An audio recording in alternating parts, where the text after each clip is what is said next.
Assalomu alaykum. O'tgan darsimizda biz kolonnani o'tdik. Endi bugungi darsimizda regellarni ko'rib chizib chiqamiz. Regel qilish davomida birinchi navbatda biz qilgan ishimiz hozir umumiy regel to'g'risida tushuncha olsak, ishimizni davom etishi osonroq bo'ladi. Biz qilayotgan obyektimiz uchastka edi. Hozir birinchi navbatda sxemada biz xatga regel qo'yishimiz kerak. Ana o'sha narsani birinchi bo'lib chizib olishimiz kerak. Uning uchun biz shu masala shu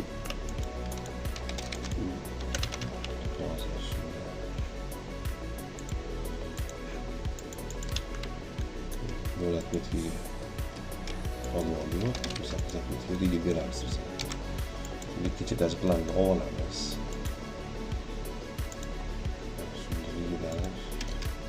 Hozir biz tushunarli bo'lishi uchun tez chizib o'tiraman.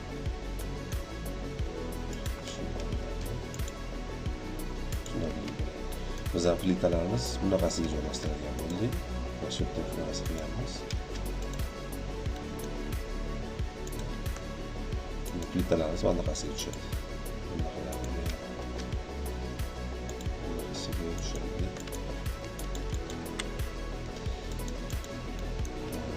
Bunaqasiga beramiz.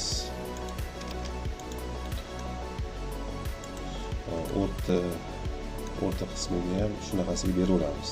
Bunaqasiga uzunroq, kamroq ketsin deb qilsa, ikkita tomonlama regel, продольный, поперечный regelga biz nisushi qilib qo'ygan bo'lamizda.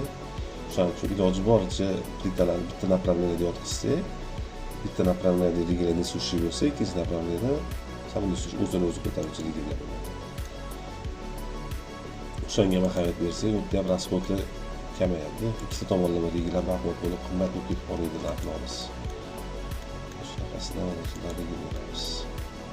Mana bu joyga regel bermaymiz, chunki bu joy mana bu proyom baland ochiq qilishgan ekan.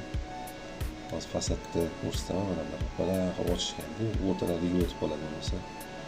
Shuning uchun bizga ikkita chetda kolonnasi bor. Mana bu chetini serdish qotirib atroflarini ishtiramiz. O'sha ko'rinishda bo'ladi.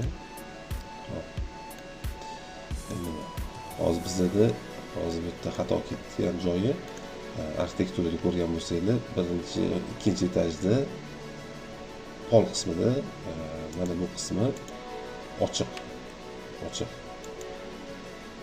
Qolipli ho'l bor, anaqa ochiq joyda. Shunda bizda mana bu joyda regellar bo'lmaydi bizda. Mana bu regellar bo'lmaydi. Mana bu regel bo'lmaydi. Kolonnaning o'zi uzun pilon bo'lib chiqib turadi. Mana bu joy bo'lsa, bizda balkonga o'xshab konsol chiqadi. Hozir arxitekturada ko'rsataman, bu joydan anaqa regellar chiqarmaymiz, konsol chiqarmaymiz. Bunaqa chiqarsak, bu qulub bo'lib qoladi, qulub qoladi anaqada. Qo'l buzib qo'yadi. Mana hozir planni ham qarasanglar. Mana bu yerda bu ochiq emas, hammasi yopilmas, ochiq. Ana boyagi konsolimiz. Bizim e'tiborlar qilib yana regel qilib qo'ygan bo'lsa, bu joy qo'pol bo'lib ketib qoladi. Uni ko'rinadi. Shuning uchun faqat monolitni o'zini chiqaramiz, bu joyga regellar bermaymiz. Regelimiz shu ko'rinishda bo'ladi. Perikritiyada bo'lsa, plitalarni bunaqasiga yotqizadigan bo'ldik. Bunaqasi mana joylar monolit bo'ladi. Bunaqasi yotqizamiz. Mana joyi ham monolit bo'ladi. Plit yotgandan keyin bu joyda ham regel bo'lmagan hisobiga armaturasini, rabochiy armaturasini, monolit uchastkani vipusga qilib regelni bunaqa qilib har 20 santimetrda shaydan tashlab ketamiz. Bu qanaqa bo'ladi? Masalan, regel endi men hozir razmerni chizmadim, rabochiy armaturalarni osnovni ko'rsatmadim. Mana bunday qilib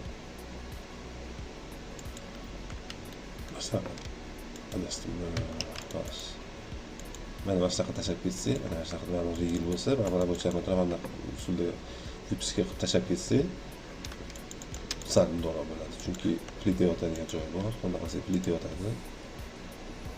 Plita yotsa, mana bu joyimiz, keyin plita yotqizib bo'lgandan keyin regellarni quyib bo'lgandan keyingi etapda apalovkalarni qo'yib, mana bu nijniy armaturalarni qo'yib, setkalarni to'qib, keyin beton qo'yadi. Mana buni agar hozir biz shundoq qilib qo'yadigan bo'lsak, uch tomoni qanaqadir ketib qolishi mumkin-da qurilishda. Endi bizda to'g'ri yon tomonlari ham ushlab turibdi-yu. Maqbul bo'lish uchun baribir biz shu rigildan chiqarganimiz yaxshi. Bunaqa narsa u baland etajli domlarda ham bo'ladi. Qanaqa bo'ladi? Plani bo'lsa kichkinagina bundoq balkoncha deydimi, loja deydimi, boshqa narsasi chiqib turgan bo'ladi. Uni bo'lsa bir xil qanaqa qilib ketadi, rigel bu yerda plita yotgan va mashina o'zidan bundoq qilib ito'lab ketadi. Armaturani rigildan chiqarmaydi. Shu yerda o'zidan shundoq qilib ketadi. Va xavfliroq proses, mana bu joy ko'tarilib ketishi mumkin. Shuning uchun buni iloji boricha rigildan tiqib, rigel ichidan vipska qilib chiqarganimiz yaxshi. Shunaqa, endi bularni hozir sizlarga tushuntirish uchun chizib o'tdim. Rigillarni hammasini ko'rsatib chiqdik. Endi biz rigillarni o'zini olib qolib, ortiqcha narsalarni hammasini o'chirib tashlaymiz-da.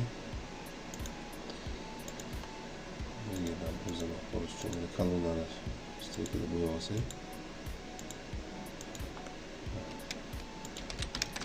Bunda bo'yab olsak.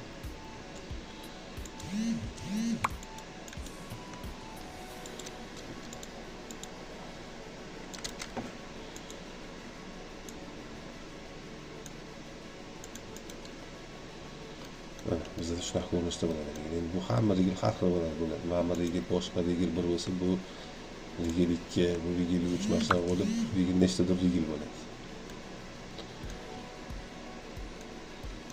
Hozir shu joyda to'xtatsaydik, keyingi qismda shu rigillarni razravodga qilamiz. Masalan, mana shu rigildan boshlab razravodga, bunisini men sizlarga уже anaqasini chizib qo'yganman, polishnisini.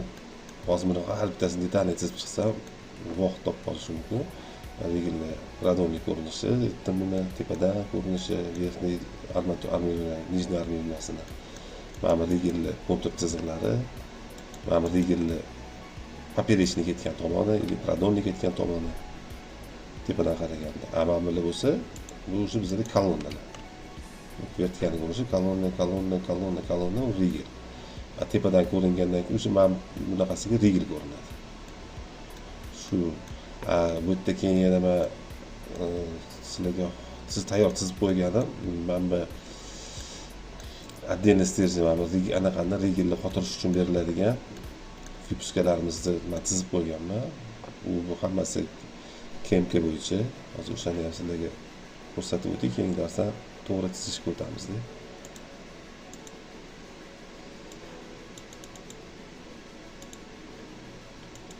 Mana bu belgilab qo'yganman. Ko'p bo'shliqli plitalar rigilar ustida o'rnatilganda tayanch vertikal materialni chiqarib qoldirish kerak.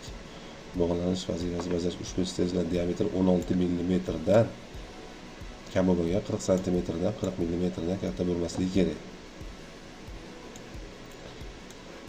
Mana o'shalarni biz chizib chiqqanman. Buni rigil bo'lsa ma'lumot beradi. Qurilishdagi rasmlardan ham tashlayman. Bunday bo'lsa, bog'lanish uchun anaqa periglitni yaxlit disk bo'lib turish uchun vertikalniy stерженьga qotiriladi. Vertikalniy stержень ikkiga 4 ta antiseyismik poyezga beriladi. Keyin buni xamutlanadi. Keyin bitonlanadi. Shunda общий bitta disk bo'lib ishlaydi. Periglit. Keyingi darslarda yana bu to'g'risida to'xtalamiz. Rigillarni ham keyingi darsda davom ettiramiz. Video uzun bo'lib ketib qolsa, sizlarning vaqtinglarni olib qo'ymang.